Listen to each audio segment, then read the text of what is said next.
So hello guys, तो आज हम सीखने वाले हैं ट्रेडिंग में लक और हार्डवर्क इनमें से क्या चीज़ काम करती है, या फिर सिर्फ लक होना ज़रूरी है या फिर सिर्फ हार्डवर्क करना ज़रूरी है। तो लेट्स स्टार्ट। तो इस सेशन में हम लोग सीखने वाले हैं कि स्टॉक मार्केट ट्रेडिंग में क्या होता है, स्टॉक मार्केट ट्रेडिंग में लक कितना काम करता है, हार्डवर्क कितना काम करता है, हम लोगों को क्या अच्छा सीखना चाहिए, क्या करना चाहिए। Let's start. ओके, सो पहले हमको मार्केट अंडरस्टैंड करना ज़रूरी है कि मार्केट में क्या होता है, फंडामेंटल एनालिसिस क्या होता है, टेक्निकल एनालिसिस क्या होता है, स्टॉक मार्केट इंडाइसेस क्या होते हैं, मार्केट के ट्रेंड्स क्या होते हैं, इकोनॉमिक इंडिकेटर्स क्या होते हैं, कंपनी का परफॉर्मेंस कैसा है। तो ये सब चीज़ें जब हमें पता होंगी तो उसे कहते हैं हम हार्डवर्क कर रहे हैं। हम सब चीज़ें जान रहे हैं, ये क्या होता है, वो क्या होता है, तो सब चीज़ें जब हमें आती है तो हम हार्डवर्क करें। उसके बाद आता है लक का फैक्टर कि भाई हमने जो चीज़ की वही चली या फिर हमने स्टॉप लॉस लिया। ओके, सो इसके बाद हम जो सीखने वाले हैं कि लक का फैक्टर मतलब रोल क्या होता है मार्केट में। कुछ कुछ लोग कहते हैं ना ऑप्शन ट्रेडिंग में, भाई आज लक था 50 का प्रीमियम 500 हो गया, 20 का प्रीमियम 50 हो गया, या फिर तो एक्चुअली वो लक होता है, कभी कभार चलेगा। लेकिन लॉन्ग टर्म में आप जब देखोगे कि जब आप 2 महीने ट्रेडिंग कर रहे हो, 3 महीना कर रहे हो, 4 महीना, आपने देखा होगा एक बिगिनर्स लक नाम की चीज़ होती है। जब आप मार्केट में एंटर होते हैं, नए नए ऑप्शंस में आते हैं, तो आपने देखा होगा कि आप कोई भी प्रीमियम लो, आपको प्रॉफिट हो रहा है, प्रॉफिट हो रहा है, प्रॉफिट हो रहा है, लेकिन एक ही दिन में वो सारा प्रॉफिट निकल जाएगा। क्यों? क्योंकि आप लक के बेसिस पर ट्रेड करने लगते हो, आपको हार्डवर्क या फिर आप एनालिसिस ठीक से नहीं करते। एक्चुअली मार्केट में लक होता है। देखो, जब आप बहुत एक आपका सेटअप लेते हो और उस सेटअप पर काम करने लगते हो ना, उस सेटअप में आपका लक कभी कभी आ जाता है। फॉर एग्जाम्पल, आपने घनश्याम सर की स्ट्रैटेजी सुनी होगी कि वो 9:15 की कैंडल के बाद या फिर 9:30 की कैंडल पे कैसे ट्रेड करते हैं, क्या करते हैं।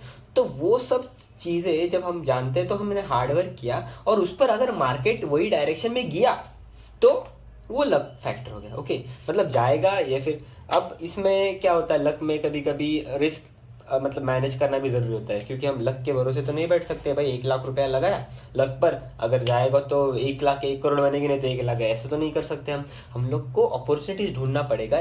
और फिर उसमें अगर हमारा लक अच्छा है तो ठीक है, वरना हम टेक्निकली रिस्क मैनेजमेंट करके निकल जाएंगे। ओके, सो हार्डवर्क का इंपॉर्टेंस बहुत ज़रूरी है मार्केट में कि भाई आप लक पे मतलब लक हमारे हाथ में नहीं है, बराबर है ना, लक हमारे हाथ में नहीं है, कुछ हो सकता है अगर नहीं हो सकता है, लेकिन हार्डवर्क करना, स्ट्रैटेजी बनाना, फंडामेंटल जानना, टेक्निकल जानना, एजुकेट करना खुद को, एनालाइज करना हिस्टोरिक प्राइस को, डिसिप्लिन और पेशेंस मेंटेन करना, ये सब तो हमारे हाथ में है, बराबर।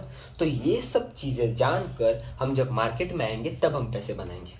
ओके, तो अगर ये सब चीज़ें आप जानते हो, इसके बाद लक का फैक्टर आता है। मुझे बहुत सारे लोग बोलते रहते सर आप तो लकी हो, आपके सब ट्रेड प्रॉफिट में जाते हैं आप। अरे ऐसा नहीं है, मैंने भी बहुत सारे लॉसेस खाए जब मैं स्टार्टिंग में ट्रेडिंग करता था। आपने आपने सोचा भी नहीं होगा, कभी कभी 15-15 दिन रोज red red red red red red. क्यों? तब मैं लक के बेसिस पर ट्रेड कर, अगर इधर मार्केट गया तो, अगर ऐसा हुआ तो। ये नहीं चलता मार्केट में, आपको इतना परफेक्ट रहना पड़ेगा। अगर मार्केट यहाँ से ऊपर आया, फॉर एग्जांपल 30 पॉइंट्स ऊपर जा रहा है, तो मैं रिस्क कितना लूँ, 1:2, 1:3, तो कितना रिस्क लेकर मैं ट्रेड करना हूँ, ये आपको हार्ड वर्क में आना चाहिए। आपने ये सब चीज़ें सीखनी चाहिए, उसके बाद लक का फैक्टर आता है। ओके, तो ये सब हमने जान लिया कि लक क्या होता है। लक पर हम ट्रेड नहीं कर सकते, लॉन्ग टर्म में लक पर ट्रेड करेंगे तो लॉसेस ही होंगे, शॉर्ट टर्म में गेन हो सकते हैं लेकिन लॉन्ग टर्म में लॉस ही होगा। तो हमने समझ लिया कि लक होता है। हार्डवर्क में क्या, हम लोग को सब टेक्निकल फंडामेंटल सब जानना होता है। अभी रिस्क मैनेजमेंट बहुत बड़ा रोल प्ले करता है लक और हार्डवर्क के बीच में। अगर आप अच्छे से रिस्क मैनेजमेंट कर रहे हो, फॉर एग्जाम्पल आप फाइनेंशियली कितना रिस्क ले सकते हो, आप इमोशनली इम्पल्सिव कितने हो। फॉर एग्जाम्पल कि कुछ कुछ लोगों का क्या होता है, मुझे स्टूडेंट्स बताते रहते हैं सर हमने 10,000 का ट्रेड लिया था, 2,000 का लॉस हुआ, मैंने काट दिया, फिर 8,000 बच्चे, उसमें से 4,000 उड़ा दिए, एक ही एक्सपायरी में पूरा कैपिटल उड़ा दिया। तो क्यों ये इमोशनल? अरे when you bleed bleed less. जब आप गवा रहे हो पैसे तो कम से कम गवाओ और निकल आओ। रोज मार्केट होने वाला है, आज है कल है परसों, रोज मार्केट आने वाला है, एक ही दिन में क्यों उड़ाना है। उस दिन आपकी इमोशनल कंडीशन अच्छी नहीं है तो निकल आओ, और जिस दिन पैसा मिल रहा है तो ले लो और निकल आओ। एज ऑप्शन ट्रेडर या फिर हम रिटेल ट्रेडर है ना, हम लोग ऐसा नहीं कि हम पोजीशंस बनाएंगे उसी तरफ मार्केट जाएगा, हम रिटेल ट्रेडर है, लिख लो, ले लो और निकल आओ। ओके, तो रिस्क मैनेजमेंट क्या क्या जरूरी है। स्टॉप लॉस ऑर्डर, हम लोग को स्टॉप लॉस लगा कर ही रखना है। पोजीशन साइजिंग, हमारे बहुत सारे लोग मेरे स्टूडेंट्स लॉस क्यों करते हैं, क्योंकि वो पोजीशन साइजिंग नहीं जानते।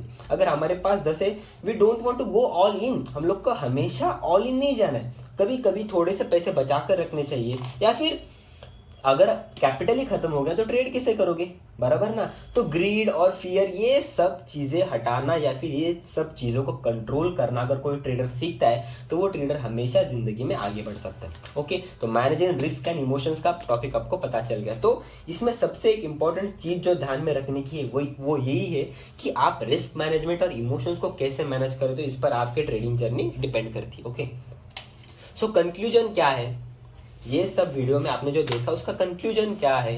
तो अगर स्टॉक मार्केट में आपको सक्सेस चाहिए तो आपको हार्डवर्क चुनना होगा या फिर हार्डवर्क के साथ जाना होगा। आपको सब चीज़ें जाननी होगी और उसके बाद अगर कोई छोटा सा अनप्रेडिक्टेबल पॉइंट है तो लक फैक्टर आपके काम आ सकता है। फॉर एग्जाम्पल, आपने एक स्टॉक लिया है 200 रुपये में या फिर एक ऑप्शन लिया है 200 रुपये में, आपकी स्ट्रैटेजी क्या बता रही है कि वो ऑप्शन 200 से 250 जाने वाला है, मैं निकाल लूंगा। अगर वो 250 से 350 गया तो आपका लक का फैक्टर है कि भाई वो इतना ज़्यादा बढ़ा तो आपने जितना मोमेंट कैप्चर कर दिया।